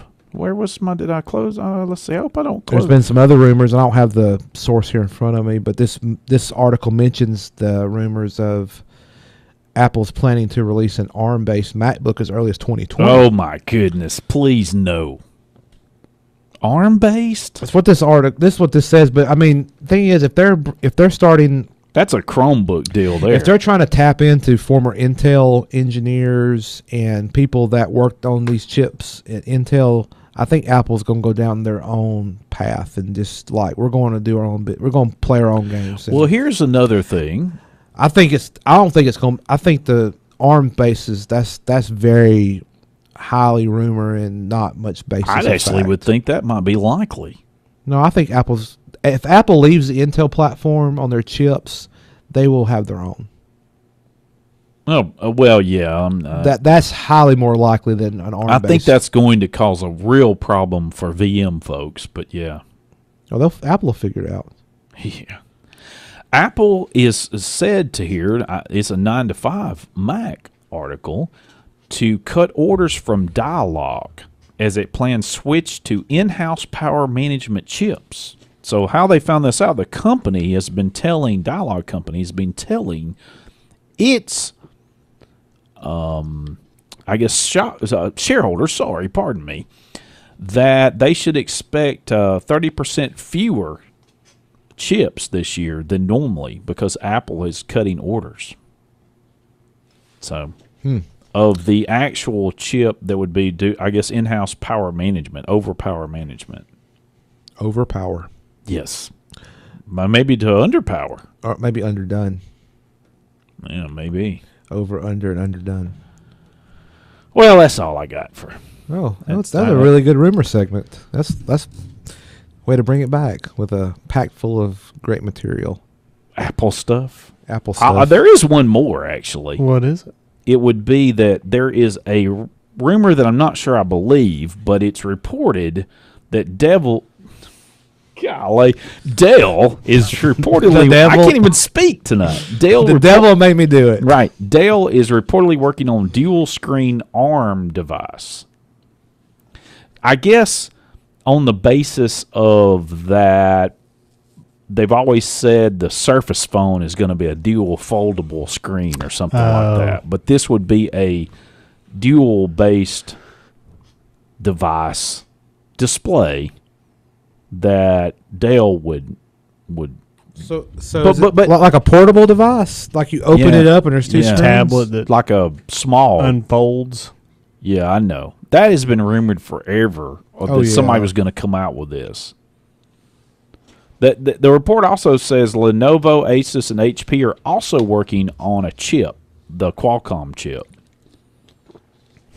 on Snapdragon 850. Snapdragon. Mm-hmm. Watch out. Let's see. According to this article, other rumors have suggested Microsoft is working on an operating system codenamed Andromeda, which is odd to me because I thought that's what that stuff was that was already working with Android. I've heard that before. Yeah, that's that Android stuff that Bruce is never going to get. A version of Windows 10 that fits all types of devices, supposedly. I don't know. So I don't know. We'll see. I think this is really, of all the rumors tonight, this one's the most out there that I'm not sure I buy. But anyway. Well, I got a rumor, sorta. Well, you've actually got. You leaving? No. Yeah, I'd be highly rumor. No, that stuff you shared with me earlier this week about some device that was a Kickstarter and it should have already been out. And right. We could basically just predict that actually everyone's shipped to those who paid into such Kickstarter as one Bruce. Yeah, almost 2 years ago. Almost 2 years. They interviewed here on the Hey Techie show. I know. A Kickstarter that supposedly is happening, but nobody's seeing it. I'm in batch 3. Yeah, they haven't even done batch 1 yet. Yeah, they have. They've had a batch. If the person who is unfortunately sick gets any better, you might get batch 3. Maybe, according to the latest update. So you want to share that information? If I find it. Okay. Again. Well, do I need to try to stall? No. Okay. No. So I know we talked about Consumer Reports saying that they could not recommend the Model 3. And I think this is probably a first for them that they have gone back after the update and said they can now recommend it. They're afraid Elon's going to put them on that list Maybe. of fake news that's coming up. Yeah, the fake news. That's what it is. They said this was the first time that they said manufacturers have always taken feedback. You are fake news. Go ahead. Have always taken feedback and incorporated it into future models, but this was kind of a first time that somebody was able to basically on the fly over the air say, well, here, now try it again. And it beat their expectations, and they've made that update available to all their customers, or they're going to.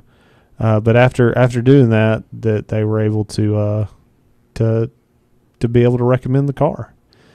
So I think that's kind of interesting. I'm sure this is probably a first for them, where they said we can't recommend. Oh wait, yeah. That's what bothers me is they do their review, their research, and all that. Then they come up, we can't recommend this. But then, never mind, we're changing our mind. Well, because that just kind of puts the whole thing in doubt. Something changed because they were able to update the car right there, and say, okay, now redo your test. Okay, it stopped 20 feet shorter. We can definitely recommend this. Are you talking about where they updated their over the air and they fixed the brakes? Yeah, supposedly. Yep. Reportedly. Wish they'd fix something on my car over the air. I don't get. That's not going to happen. I'm not going to get into that over the air. Oh, it's still to be determined. No, it's too tender to talk about. Well, at some point, I do want to talk about some of the. I've alluded to it a few times on the show. We'll talk about it another week. Oh, speaking of this, Bruce, go ahead. Oh, I was going to say, back to your Superbook. They actually sent out an email on April 19th. Said so far they've manufactured 12,000, 5,400 currently on boat to Oakland, 1,000 currently at their warehouse in Gilroy. They're waiting on needed firmware upgrade, fixed power delivery issue. Chip distributor sold 10,000 of their DisplayLink chips that they already paid for. Oh, and that supplier sold it to another customer without telling them. And now that supplier is experiencing a cash crunch, which has resulted in a delay in them getting the chips. So Superbook bought display chips. Yes. And the people who made the chips sold them to somebody else. Yeah. And now they can't, make us some more. Well, we don't have the money. Yeah. Oh, that's great. A lot of people posted. We took your money and went to Vegas. A lot of people. Basically what that was, There's several people that posted comments as of today on their website. Oh, yeah? Oh, yes. Saying? Charles says, totally over this garbage. At this point, I doubt I'll ever even use the piece of garbage, even if it does ever get shipped to me. Poor Charles. Poor Charles. Yeah, Charles, yeah. Well, we'll see. I mean, let's see. It was almost $3 million that they raised. Yeah. I think that's what I read. Let's see. Campaign. Almost $3,000. But this is $3 million. 16,000. Almost 16,800. So this is my concern.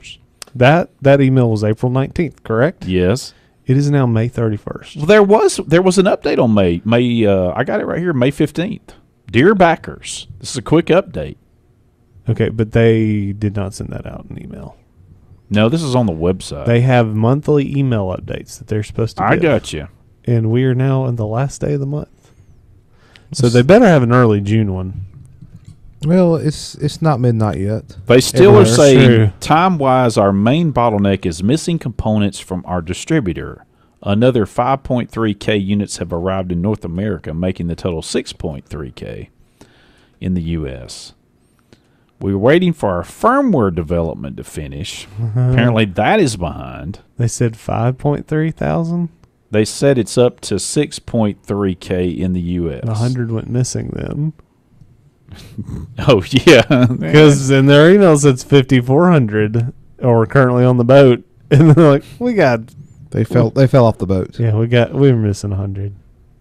Yeah, they slid off. The wind's got them. But hey, I will say this: not that I do not regret. Well, no, I know going with this. I don't think I'll get it. But now remind the audience how much you paid to get in. Oh, it was like $150, I think. Okay. But I also ordered like the 1080p version with backlit keyboard. Okay. So that wasn't the low. You could have got in lower than that. Yeah, but low end's $99. Yeah. Okay.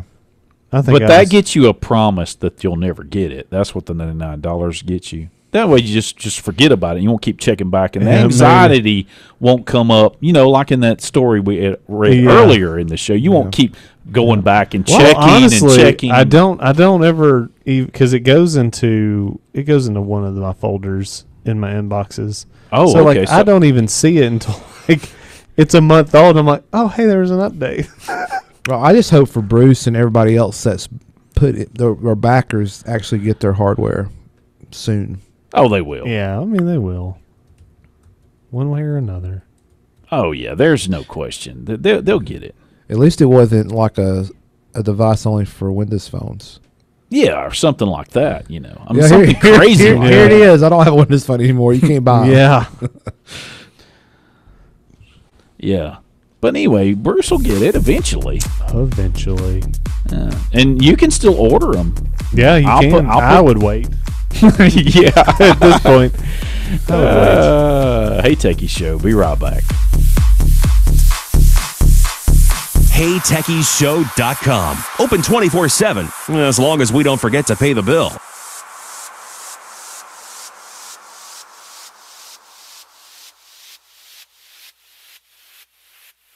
Listen and imagine.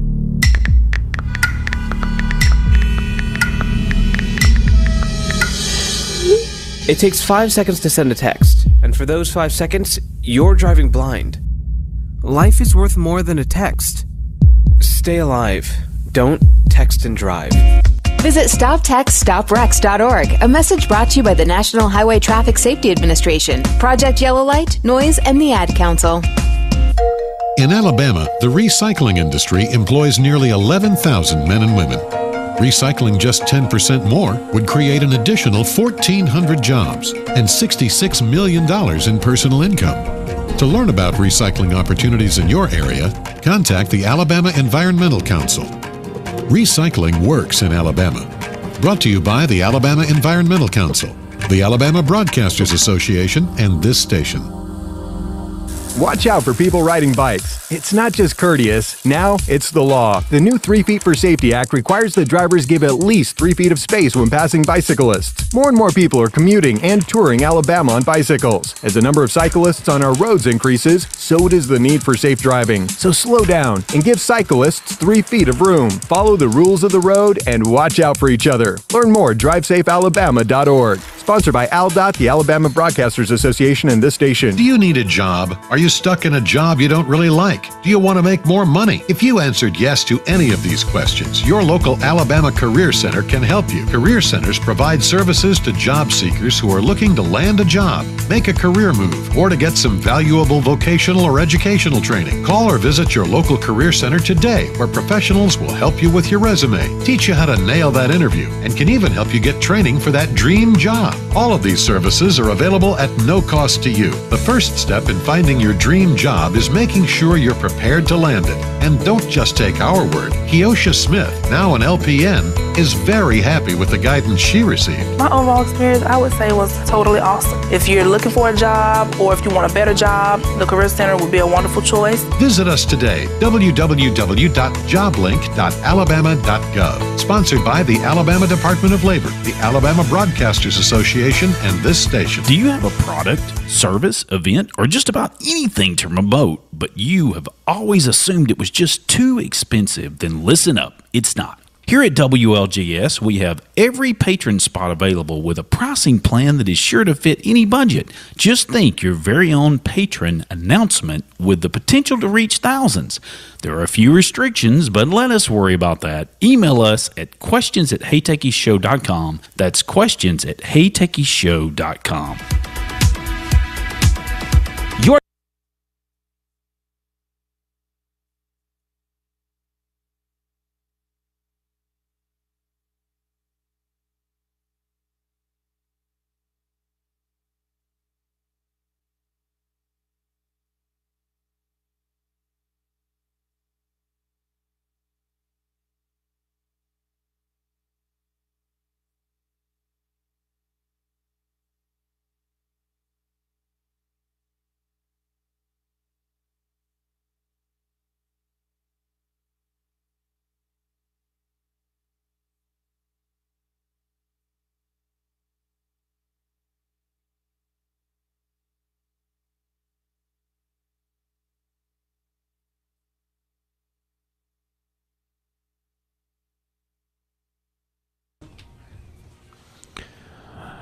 Welcome back into the Hey Techie Show.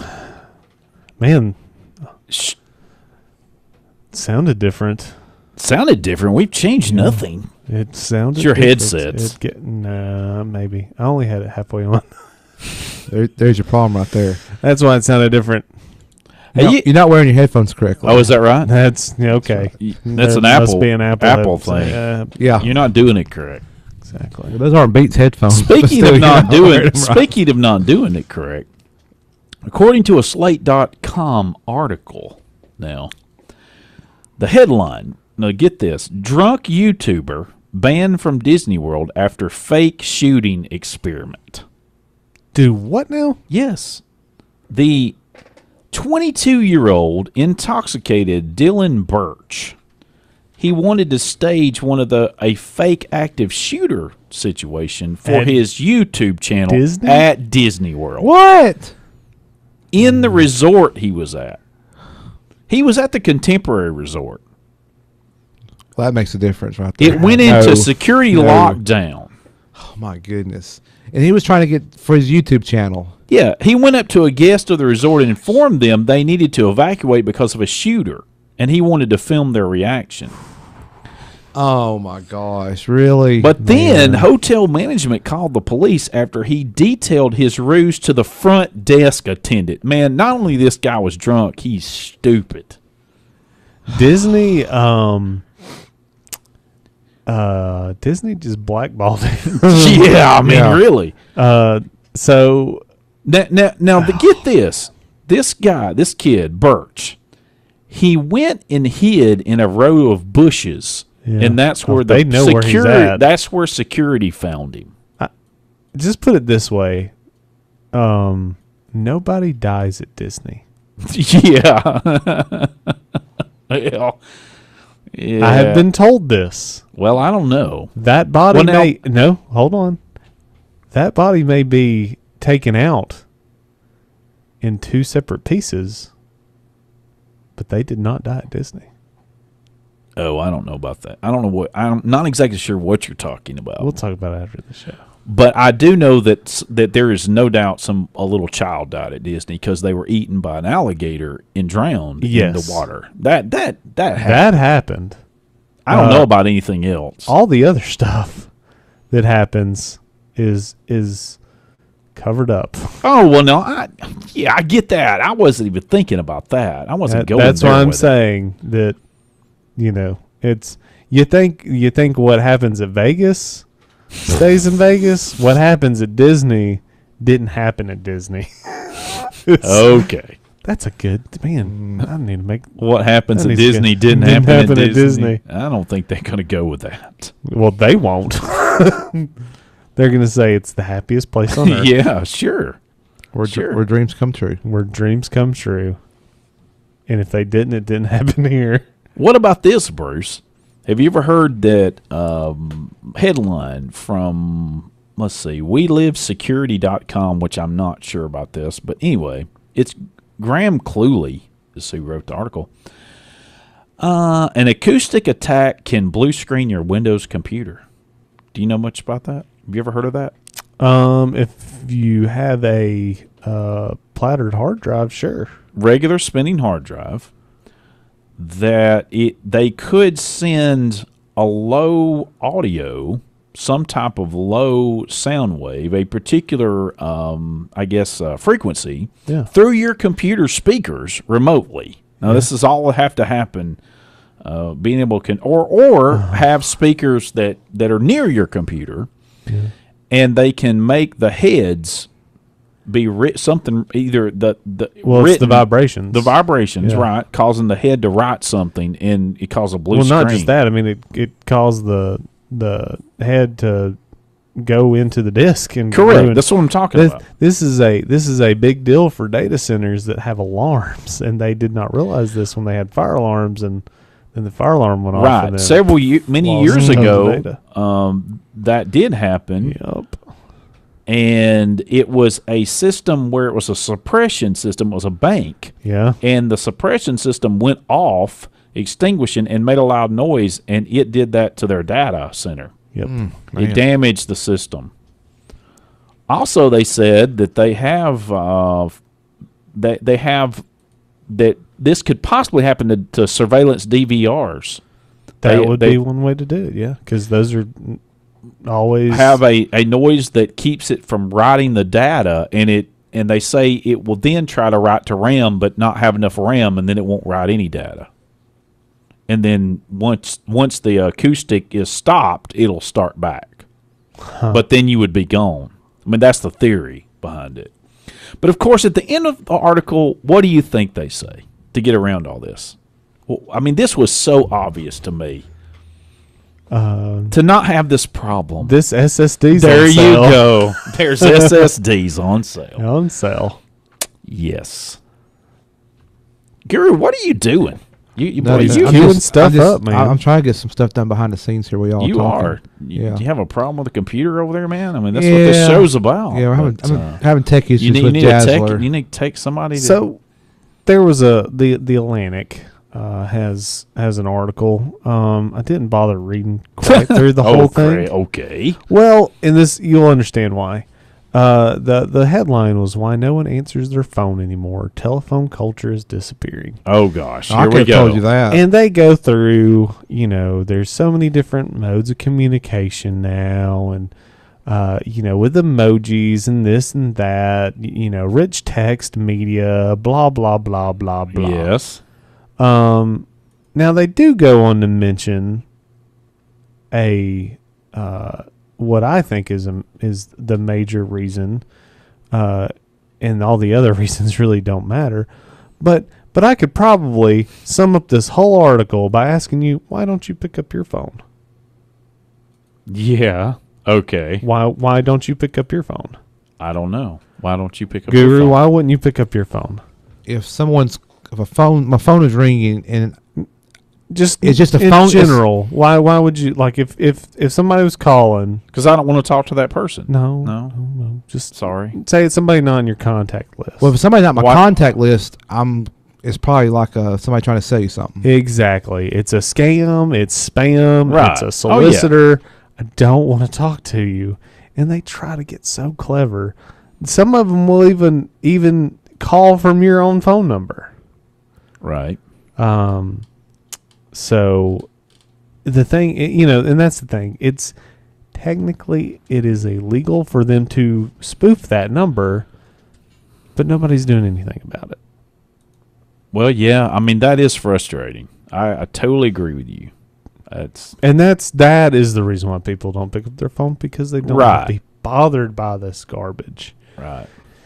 And if if the phone companies want to, I don't know, maybe they're still making money. They don't care.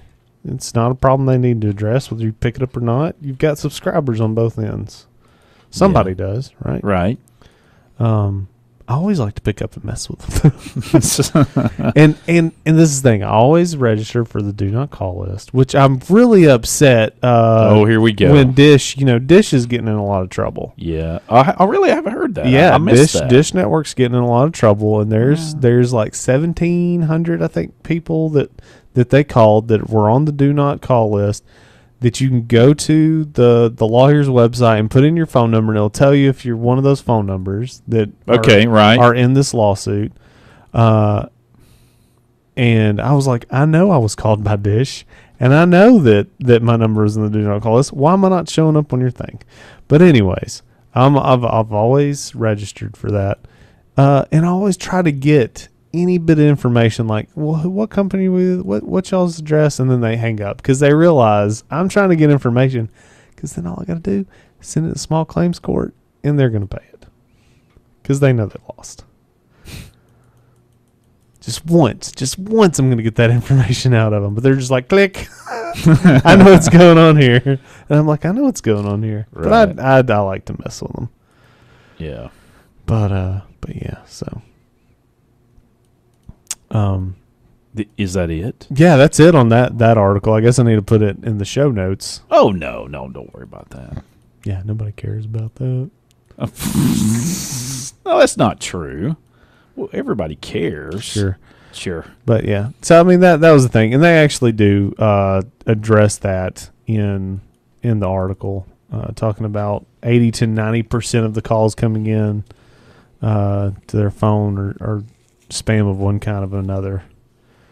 So, I mean, I would say in general, because they even said even businesses don't pick up, because businesses, they don't want to be sold to. Yeah. You've got admins that are running, based on that, keeping marketers at bay. Okay. Well, look, we really appreciate all of you, all of our listeners, and we thank you so much. And if you didn't catch the show, you can catch our show on Sundays on our Rewind. I think it begins at 12 noon now. Hey Techie Show. See you next week. The Hey Techies Show is produced by The Guru and co-produced by Mike Stedham. Join us again next time for another exciting installment of The Hey Techies Show. It's going to be great, maybe.